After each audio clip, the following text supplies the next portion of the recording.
Bon du coup aujourd'hui, nouvelle vidéo réception, format qui revient beaucoup car c'est la troisième qui apparaît sur la chaîne. C'est un format de vidéo qui va, encore une fois je vais le dire, revenir énormément. Des deck tech sont en préparation et nous sommes moi et Damien en train d'écrire une plus grosse vidéo comme la première sortie sur la chaîne.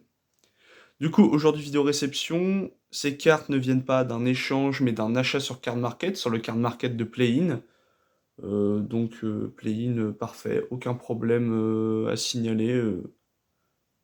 Livraison rapide et efficace, rien à dire. Et Card Market, super sécurisé. Moi, j'ai jamais eu aucun problème dessus, même si ça fait pas longtemps que je l'utilise. Donc, si ça me permet de pouvoir récupérer des cartes facilement et pouvoir vous produire ces petites vidéos, bah, c'est quand même bien pratique, quoi. Donc on va commencer tout de suite. Aujourd'hui, beaucoup de cartes pour le Duel Commander, qui est un format qui est l'un de mes formats favoris. J'ai trois formats favoris, le Popper, le Pioneer et le Duel Commander. Et là, on a majoritairement des cartes de Duel Commander que j'ai classées selon mon intérêt pour la carte. Donc la dernière carte, qui n'est même pas pour du Duel Commander, juste pour mon plaisir personnel, étant dernier, bien évidemment. Donc commençons par la première carte, qui est une absence fatidique, donc anti-créature ou anti-planeswalker blanc, sorti en chaise de minuit. Carte extrêmement puissante, rien à dire, c'est un excellent Tibet. Pour 2 en éphémère, détruire une créature ou un planeswalker, c'est très fort, même si ça fait enquêter l'adversaire. Sincèrement, on s'en fout un petit peu. Carte super efficace, rien à dire là-dessus. C'est joué en duel commander, je ne l'avais pas, donc je l'ai acheté. Là, on va passer une carte quand même un peu moins forte, mais quand même plutôt efficace. On est sur Déférence, une Déférence foil, le Ravnica Remaster, donc qui est un contre-sort, entre guillemets, parce que le sort ne va pas au cimetière, mais va être renvoyé dans la main de son propriétaire, et on va pouvoir piocher une carte. Ça permet de temporiser un tour facilement, et c'est même une très bonne carte que je n'avais pas, et j'ai pu la récupérer en foil, donc je suis très content. En plus, en foil, elle rend super bien. Donc je suis plutôt heureux. On va passer à la troisième carte. Troisième carte. Encore une carte plutôt récente, parce qu'on est sur Itération Expressive, carte sortie en Strixhaven. C'est une excellente carte en IZ qui permet de la value sur 2 points, parce que pour 2, on va pouvoir regarder les trois cartes. L'une va aller dans notre main, l'autre en dessous, et l'autre va être exilée, on va pouvoir la jouer ce tour-ci. Donc pour 2, on va pouvoir récupérer 2 cartes sur 3. C'est quand même très puissant pour 2 mana. En plus, pour une Unco, c'est plutôt pas mal. Je crois que ouais, c'est une Unco qui a vite monté en prix. Heureusement pour moi, elle était redescendue parce que bah, elle était moins jouée. Mais c'est quand même, il me semble, une Unco qui a réussi à monter jusqu'à 7 euros. C'est quand même énorme pour une Unco.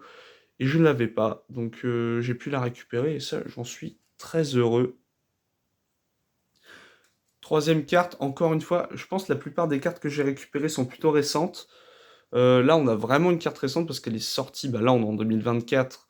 Donc elle est sortie l'an dernier, une remontrance sévère, carte de l'excellent set Seigneur des Anneaux. Ça a sûrement été mon extension préférée de l'année. Donc contrecarre un sort de créature ciblée de force ou d'endurance inférieure ou égale à 2. En soi, on regarde la carte comme ça fait ouais, c'est quand même vachement situationnel. Mais en duel commander, on est dans un format où le commandant, généralement, ne coûte pas très cher.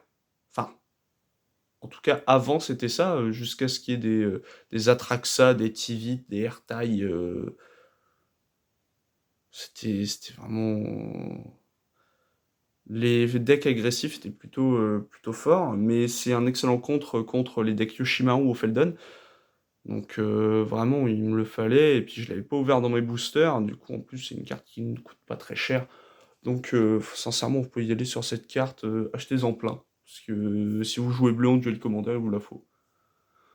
Troisième carte récente encore une fois de Kamigawa, la dynastie Néon, Marche de la lumière fantasmagorique, un anti-bête, encore une fois, qui permet d'exiler une créature, mais qui peut coûter moins cher selon si on exile des cartes de la main ou pas, mais ça permet surtout par exemple d'exiler un token, c'est très fort. Par exemple, j'ai réfléchi à ça il n'y a pas très longtemps. Une fois en FNM Duel Commander, on a quelqu'un qui est venu et qui joue un deck Slogurk. donc un bleu-vert terrain. Et en fait, j'avais l'impression que le but de son deck, c'était de faire apparaître le token Marit Lage. Token Marit Lage, c'est une 20-20 vol indestructible. Il va pouvoir faire une marche fantasmagorique à 1 mana pour gérer ça. J'ai réfléchi à ça, je me suis dit, c'est incroyable.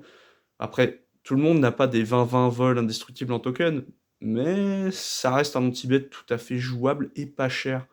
Du coup, il me le fallait. En plus, je l'ai récupéré en borderless, je crois.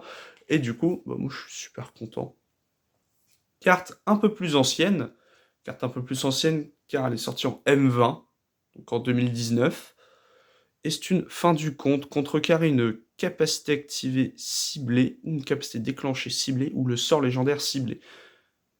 Pas vraiment besoin de vous expliquer pourquoi c'est joué en duel commander. Pouvoir contrecarrer un sort légendaire ciblé pour 2 mana, ça permet de pouvoir contrer le commandant, ce qui est extrêmement fort. En plus, pour contrecarrer une capacité ou la capacité déclenchée, ça permet potentiellement de faire surprise. Et c'est plutôt efficace sur des moments comme ça, parce que généralement l'adversaire ne s'y attend pas. On ne s'attend pas à contrecarrer une capacité ciblée ou déclenchée. En tout cas, pas venant, pas pour 2 mana, parce qu'en duel commander, maintenant, on est habitué à Airtile qui a cette capacité, mais pour 4 mana. Et en plus, c'est en zone de commandement, du coup, il n'y a pas vraiment d'effet de surprise. Mais là pour 2 mana, chapeau. En plus, à l'époque, la carte avait été remarquée dès le début, parce qu'un contre-sort à 2 qui fait ça, c'était en construit, en format 60, en standard. Il jouait ça en side, il me semble. Je suis plus sûr, hein. Ça se trouve, je dis n'importe quoi. Mais en tout cas, il me semble que c'était joué en side. Et puis en duel commander, ça a été joué tout de suite. Là, on passait une carte qui est sortie toute récemment dans les Cavernes oubliées d'Ixalan. Sortie explosif en alternatif. C'est un peu comme... C'est une carte qui est à peu près au même niveau que Absence fatidique. Sauf que là, on peut détruire un enchantement aussi. Sauf que là, l'adversaire créera 2 jetons cartes qui permettra de faire explorer 2 de ses créatures. C'est bien meilleur, à mon sens, que Absence fatidique, parce que c'est plus polyvalent, et créer 2 jetons cartes, ça procure quand même moins de value que la pioche. J'ai du mal à parler. Et en plus, elle est magnifique. J'ai adoré les versions alternatives de les Cavernes oubliées d'Ixalan, sauf les alternatives dinosaures que je trouvais extrêmement moches. Mais là, par exemple, et le Quintorius de l'extension est pareil, magnifique, et sortie explosive, je connaissais pas l'art alternatif, et quand je l'ai vu sur Card Market, je fais, bon, en fait, c'est celle-là qu'il me faut, donc je l'ai récupéré, et j'en suis très heureux. Carte pareil, venant de Strixhaven, mais là que j'ai eu, venant à mon avis d'un deck de Planeswalker, d'un deck de commandeur multijoueur. On a un commandement de Prismari, qui a un petit pet sur le côté. Donc, sort très polyvalent pour 3 mana, qui permet de gérer des créatures, de faire piocher, de créer des trésors, de détruire un artefact. C'est extrêmement fort, extrêmement polyvalent, pour pas très cher. Donc sincèrement, c'est une carte exceptionnelle en duel commander. Tout le monde sera d'accord avec moi, je pense. Que ce soit en duel commander ou dans n'importe quel format, c'est une carte que vous voudrez jouer dans certains decks, mais c'est une carte pépite. Pépite cette carte. Là, on va passer une carte plutôt ancienne, mais très connue, une erreur de calcul. Contrecarrer un sort ciblé à moins que son contrôleur ne paye 2. En soi, c'est pas très fort, mais c'est un recyclage. Donc ça rend la carte tout à fait jouable et polyvalente. On peut tout simplement se dire, quand on n'en a plus besoin, la recycler, ça permet de piocher. C'est extrêmement puissant. Bah, puissant, non, mais ça permet de crapiller, faire de la value ou gagner en tempo, ce qui généralement est plutôt utile pour gagner une partie. Et là, on va passer à une carte très connue que j'ai longtemps voulu avoir et que c'est seulement maintenant que je la récupère. C'est une Chiquenote de Force, Force Spike. J'ai l'habitude de l'appeler Force Spike. C'est la première fois en soi que je la lis en français. Donc contrecarrer le sort ciblé à moins que son lanceur ne paye 1. Moi, j'ai toujours eu la carte d'hymne de mana pour un blanc. Qui en fait, c'est la même carte, sauf que l'une est bleue, l'une est blanche. Et bah en bleu, je l'avais pas, mais en blanc, je l'avais. Donc j'avais l'air un peu con. Puis maintenant, je l'ai en bleu. Malheureusement, en bord blanc dégueulasse, mais bon, tant pis, hein, dans tous les cas, je vais la jouer, hein, parce que c'est fort. Là, on va passer à une carte que j'aime beaucoup. Carte que j'aime beaucoup, que je jouerai probablement en pionnier, en duel commander, en commander multi, parce que c'est une carte que j'aime beaucoup.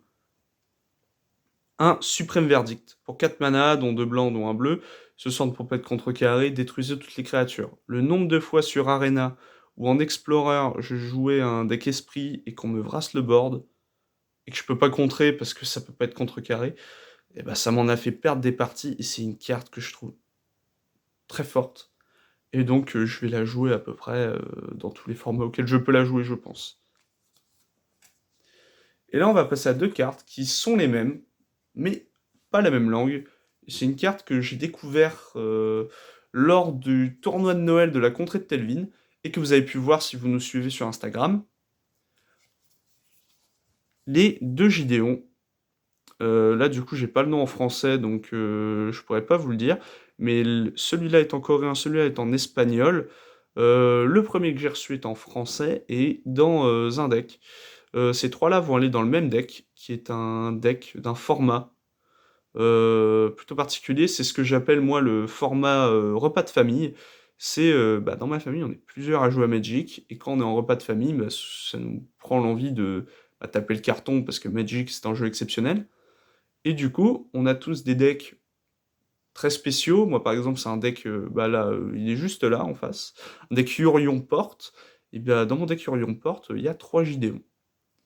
Et donc, c'est des decks qui, généralement, n'ont aucun sens, avec des Sol Ring, des transferts, par exemple, on a un de mes beaux-frères qui joue un deck Slivoid monstrueux. Et du coup, on s'amuse à se foutre sur la tronche avec des cartes qui nous font kiffer, des cartes nulles, des cartes craquées, et ça nous fait beaucoup rire. Donc, ces deux Gideons-là, que j'aime beaucoup, que je vais jouer dans mon deck Yorion, mon deck repas de famille. Et là, on va passer à la dernière carte, la pépite de cette réception. Carte que j'adore, carte de mes débuts de Magic. Lors de mes débuts de Magic, peut-être mon deuxième, non pas mon deuxième, peut-être mon quatrième tournoi du jeu. Donc vraiment, je découvrais Magic. Euh, Quand j'ai découvert Magic, l'extension Les Guildes de Ravnica sortait. Donc pour mon deuxième tournoi, j'avais fait le... C'était quoi? Le week-end... C'était un week-end où en gros il y avait des guildes kits. En gros, c'était des packs préconstruits avec des decks centrés sur une guilde. On les achetait, on faisait un tournoi avec ces decks-là, et à la fin, on pouvait gagner des posters, des pins, tout ça. Et puis, j'avais adoré, j'avais pris le deck IZ, que bon, j'ai débuté, du coup j'étais nul, du coup j'ai fini dernier, hein, je pense que c'est normal quand on débute. Et puis, ensuite j'avais fait un tournoi standard entre deux, tout ça, et puis du coup arrive la sortie de l'Allégeance de Ravnica. Et j'avais vu le trailer de l'extension qui m'avait quasiment matrixé, parce que j'étais devenu fou de la guilde Rakdos, qui est toujours aujourd'hui ma bicolorité préférée. Et j'étais tombé amoureux du chef de guilde, Rakdos, et quand j'ai fait le tournoi des guildes, je me suis pris le pack Rakdos, avec un Rakdos Seigneur des Émeutes, et l'artwork, je le trouvais magnifique, jusqu'à ce que je découvre l'artwork original, et j'étais devenu fou. Et quand j'ai vu Ravnica Remaster sortir avec des cartes en Old Frame, j'ai pas pu m'empêcher de me procurer un Rakdos Old Frame Foil. Et là, je suis ravi. Alors, je sais pas, donc je vais probablement le jouer en commandeur multijoueur. Peut-être craquer et essayer de jouer ça en duel commandeur. Ce sera pas très fort, mais ça me fera marrer. Un petit deck de FNM rigolo. Mais c'est une carte, je veux la jouer tellement j'adore cette carte. J'adore cette carte. C'est fort, hein. En soi, la carte est pas mauvaise, elle est excellente. Je ne peux pas en empêcher, je veux jouer cette carte tellement je la trouve incroyable. C'est la fin de cette vidéo réception. Si ça vous a plu, n'hésitez pas à mettre un petit like, un petit commentaire. N'hésitez pas à nous soutenir en vous abonnant tout simplement, ou en vous abonnant sur notre page Insta. Si ça vous a plu, tant mieux pour vous. Moi, ça me fait plaisir de vous partager mes petites ouvertures. Et du coup, j'ai plus qu'à vous souhaiter à la prochaine pour une nouvelle réception ou un gros format.